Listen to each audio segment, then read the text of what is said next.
आस्था और इतिहास के बीच का फर्क अब एकेडमिक सर्कल्स के बाहर आज कोर्ट्स में डिस्कस किए जा रहे हैं। फिर चाहे वो अयोध्या हो, काशी हो या फिर मथुरा, हर जगह कुछ हिंदू संगठन अपनी जमीन को रिक्लेम करने की बात कर रहे हैं। ऐसा ही मुद्दा मथुरा की शाही ईदगाह और कृष्ण जन्मभूमि के बीच चल रहा है। इस कॉन्फ्लिक्ट के कई हिस्से हैं, जिसमें इतिहास और कानून दोनों का ही ख्याल रखा जाना बेहद जरूरी है। और आज के इस वीडियो में हम इसी मुद्दे पर बात करने वाले हैं, तो बने रहिए हमारे साथ वीडियो के अंत तक। लेकिन वीडियो शुरू होने से पहले अगर आप चैनल पर नए हैं या फिर आपने चैनल को सब्सक्राइब नहीं किया है तो चैनल को सब्सक्राइब करें और बेल आइकन दबाना ना भूलें। कृष्ण जन्मभूमि को लेकर मीडिया में जो रिपोर्ट सामने आए हैं उससे हमें इसके बारे में बहुत कम मालूम पड़ता है। मीडिया के हिसाब से मुद्दा ये है कि जहां आज शाही ईदगाह है, वहां एक समय पहले जेल का वो कमरा हुआ करता था जहां श्री कृष्ण भगवान का जन्म हुआ था, जिस वजह से इसे गर्भगृह बोला जा रहा है। लोगों को लगता है कि आज इसी चीज को क्लेम करते हुए वहाँ शाही ईदगाह को हटाकर मंदिर बनवाने की मांग की जा रही है। ये बात सच जरूर है, लेकिन ये सच्चाई अधूरी है। इसलिए इस पूरे विवाद के इतिहास में जाना बेहद जरूरी है। ये विवाद शुरू होता है साल 1669 में, जब यहाँ औरंगजेब का राज चला करता था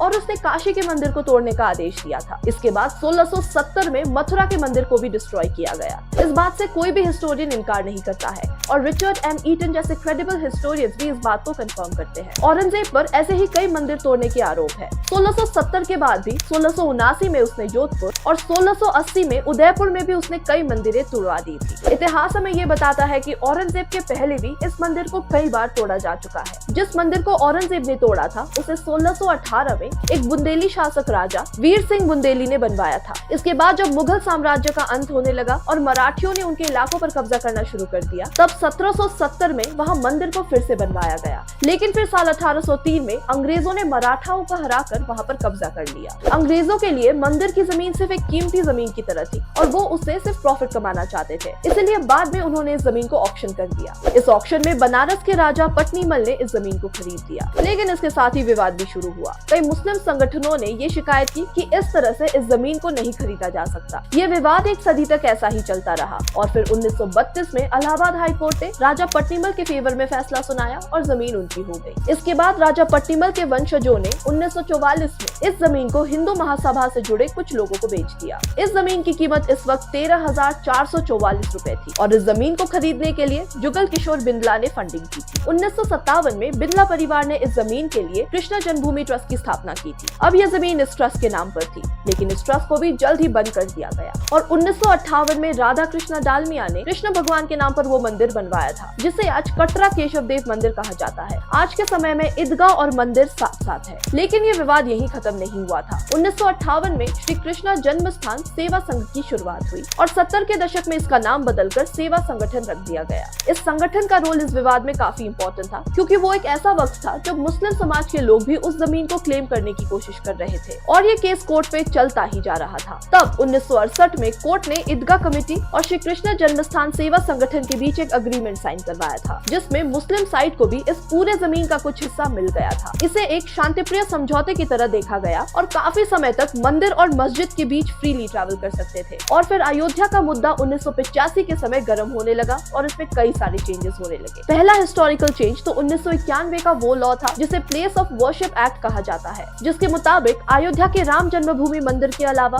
देश के बाकी मंदिर, मस्जिद या फिर पूजा करने का स्थान उनके कैरेक्टर को वैसा ही रखा जाएगा जैसे वो 15 अगस्त 1947 के दिन पर थे। इस एक्ट का मतलब है कि आप अब किसी भी मंदिर को मस्जिद या फिर मस्जिद को मंदिर नहीं बना सकते, फिर चाहे उसका इतिहास कुछ भी रहा हो। राम जन्मभूमि मंदिर को इससे बाहर रखा गया क्योंकि ये केस पहले से ही कोर्ट में चल रहा था। इसके बाद 1992 में जब बाबरी मस्जिद को गिराया गया, तब फिर से मथुरा का नाम उछला। मथुरा में भी टेंशन्स बढ़ गई थी और तब से मंदिर और मस्जिद के बीच फ्री मूवमेंट को बंद कर दिया गया है। अब बात करते हैं कि कोर्ट में क्या चल रहा है। 24 सितंबर 2020 के दिन लखनऊ की रहने वाली एडवोकेट रंजना अग्निहोत्री और 6 लोगों ने मिलकर लोअर कोर्ट से अपील की कि शाही ईदगाह को कॉम्प्लेक्स से हटाया जाए, क्योंकि ये ओरिजिनल मंदिर के एरिया के साथ ओवरलैप करता है। उनका कहना है कि ये जमीन तो श्री कृष्ण जन्मभूमि ट्रस्ट की है और इसीलिए यहाँ पर अधिकार भी उनका होना चाहिए। इस अपील को 30 सितंबर के दिन ही खारिज कर दिया गया। इसके पीछे कोर्ट ने कहा कि कोई भी अर्जी देने वाला मथुरा का नहीं था, तो इसमें उनका कोई स्टेक नहीं है। इसके बाद डिस्ट्रिक्ट और सेशंस जज राजीव भर्ती ने इस केस को रिवाइज करने का आदेश दिया और अब इस केस में ट्रस्ट और टेम्पल के अथॉरिटीज को एक पार्टी की तरह शामिल किया गया है। दूसरी तरफ से इस केस में सुन्नी सेंट्रल वक्फ बोर्ड, शाही ईदगाह मस्जिद के सेक्रेटरी और 2 अलग लोगों को शामिल किया गया है। अब आप सोच रहे होंगे कि जब इस केस का फैसला 1968 में हो गया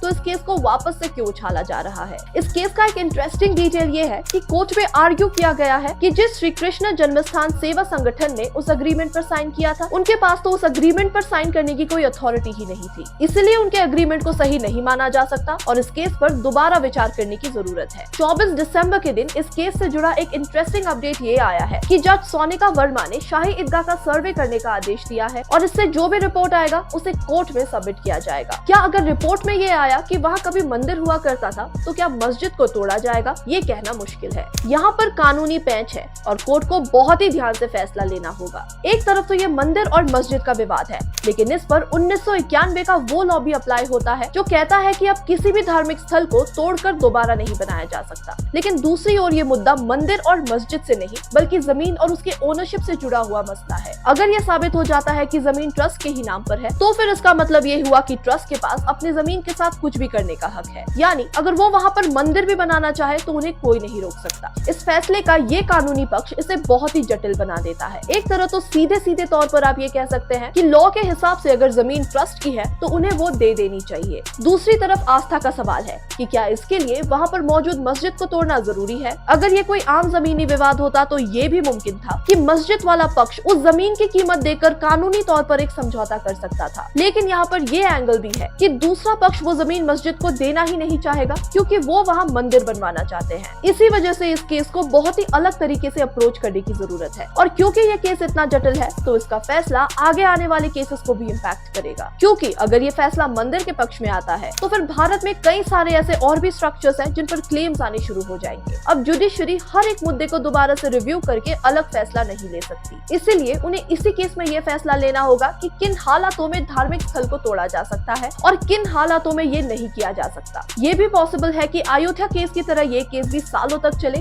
और आखिर में सुप्रीम कोर्ट को ही इसका फैसला लेना पड़े। वहीं इस विवाद ने एक नई बहस भी छेड़ दी है कि क्या अब भारत के सभी धार्मिक स्थलों को दोबारा से उनके पौराणिक शक्लों में रिस्टोर किया जाएगा। इनमें उन मंदिरों का क्या जिन्हें हिंदू राजाओं ने ही तुड़वाया था, और अब हम इतिहास में कितना पीछे जाकर ये कल्चरल रेस्टोरेशन का प्रोसेस शुरू करेंगे। आपका इस पूरे विवाद में क्या कहना है और आपको क्या लगता है कि इस मुद्दे के बाद बाकी केसेस में क्या होना चाहिए, हमें अपनी राय कमेंट सेक्शन में जरूर बताइए। उम्मीद है आपको आज की इस वीडियो में काफी कुछ नया मिला होगा। अगर आपको वीडियो पसंद आई तो इसे लाइक करें और ज्यादा से ज्यादा शेयर करें और ऐसे ही वीडियोस के लिए हमारे चैनल को सब्सक्राइब करें।